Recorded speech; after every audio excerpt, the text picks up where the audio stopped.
کہاں لے کے جا رہے ہیں آپ ملک کو کہ عوام کا کتنا جوس نکالنا ہے؟ تمہیں ادھر کھانے پینے کی چیز نہیں ہے. آپ بات کریں زراعت کی بات کریں, آپ ایگریکلچر میں لوگوں کو جو خوراک کی بات کریں, پتہ نہیں آپ نے کس ٹرک کی بتی کے پیچھے پورے پاکستان کو لگا دیے پکڑ کے. یہ جس نے بھی کیے نا, یہ نون لیگ کے ساتھ تو بہت بڑی شرارت کی ہے. نہیں, پاکستان بیورو آف اسٹیٹسٹک کے فگرز ہیں.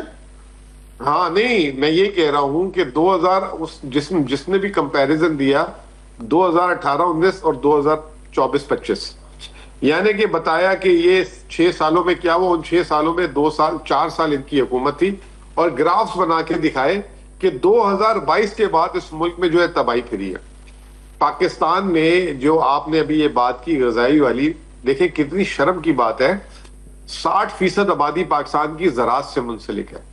ہم یہ سنتے تھے کہ جو لوگ دیہاتوں میں ہوتے ہیں ان کی گندم گھر کی ہوتی ہے, ان کی سبزیاں گھر کی ہوتی ہیں, ان کے بہت سارے پھل گھر کے ہوتے ہیں, اور ان کے لیے جو ہے کھانا پینا مسئلہ نہیں ہوتا. ان کے لیے مسئلہ کیا ہوتا ہے, جو فیکٹریوں سے تیار ہو کے چیز آتی ہے, جیسے چینی. مجھے اچھی طرح یاد ہے, ہمارا ملازم کہتا ہے, اور میں خیبر پختونخوا میں ہوں, حالانکہ زرعی صوبہ نہیں ہے, لیکن یہاں پہ بھی ہر گھر میں جو ہے گڑ بنا آ جاتا ہے. ٹھیک ہے نا, مجھے بھی کئی لوگوں نے یہاں پہ گڑ دیا ہے, اور عام لوگ بھی یہاں پہ جو گڑ, تو ہمارے بھی دوست کے پی کے بہت مہربانی کرتے ہیں. میں بھی یہ ڈسکلوجر کرنا چاہوں گا کہ مجھے گھر میں بھی گڑ کے بہت تحفے آتے ہیں. جی, تو کہنے کا مطلب یہ ہے کہ یہ تمام سہولت میسر ہونے کے باوجود یہ غذائی قلت. آپ سوچیں کہ پاکستان میں اوسط 10 دن میں 1 انڈا کھایا جاتا ہے. پھر جو اس کے بعد جو سب سے زیادہ کنزمپشن گری وہ گندم کی 2005 سے گری کھانے کی, اور پھر اس کے بعد دودھ کی, اور پھر اس کے بعد جو گوشت, ہم جسے کہتے ہیں کہ تھوڑا سا گوشت ریڈ میٹ جو ہے, ہماری مطلب ایک پہچان تھی ہمارے اور انڈیا میں. فرق یہ تھا کہ ہم گوشت کھاتے ہیں, صحت مند لوگ ہیں. آپ کو اندازہ نہیں ہے کہ مہینے میں 100 گرام سے نیچے آ گیا. 50 گرام مٹن بھائی, 50 گرام مٹن جو ہے 1000 گرام شاید ہوتے ہیں کلو کے اندر. تو پہلے تو چٹانکوں میں ہوتا تھا, یہ آدھی چٹانک بھی نہیں بنتا. اور جو بیف ہے وہ 100 گرام ہے, اور چکن کوئی تھوڑا سا زیادہ ہے. تو مہینے کے اندر آدھی چٹانک سے بھی کم جو ہے گوشت اویلیبل ہے. تو یہ اس سے آپ اندازہ لگائیں کہ اس سے 2-3 چیزیں. ایک تو یہ کہ ہمارے ملک میں آمدنی نہیں ہے. وہ جو ہم کہتے تھے نا 2 وقت کی روٹی سے 1 وقت کی روٹی میں آ جانا, تو یہ تو ایک صاف ظاہر ہو گئی چیز کہ 1 وقت کی روٹی پہ لوگ آ چکے ہوئے. دوسری, اس سے آپ کی عوام کتنی جسے کہتے ہیں کہ صحت مند نہیں رہی, کتنی وہ جو ہے اس کے پاس جب انٹیک صحیح نہیں ہوگا, کیلوریز صحیح نہیں ہوگی, تو وہ اس کی صحت کیا ہوگی؟ سٹنٹڈ گروتھ, خاص طور پہ بچوں کی نشوونما کہ ان کے دماغ چھوٹے رہتے ہیں. پاکستان میں سٹنٹڈ گروتھ دنیا میں سب سے پہلے ہی زیادہ ہے.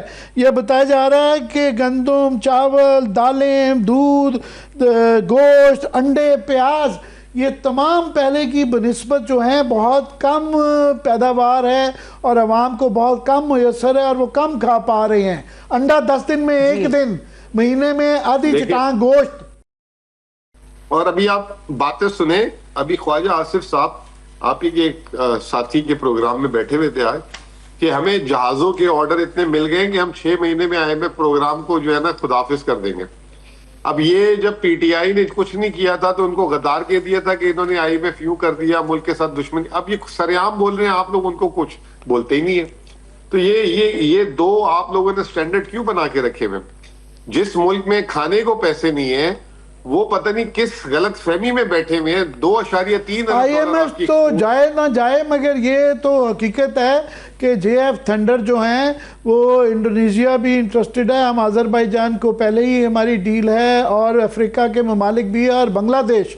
آج کی بہت اچھی خبر یہ ہے کہ ان کے ایئر چیف یہاں آئے ہوئے ہیں, اور وہ بھی نہ صرف جہاز خریدنے میں. ایک سوال کا جواب دے دیں, اللہ کرے پوری دنیا سے آرڈر آ جائے, اس کی بیسس پہ آپ کہہ رہے ہیں میں جی IMF کو خداحافظ کہتا ہوں. ادھر کھانے پینے کی چیز نہیں ہے. آپ بات کریں زراعت کی بات کریں, آپ ایگریکلچر میں لوگوں کو جو خوراک کی بات کریں,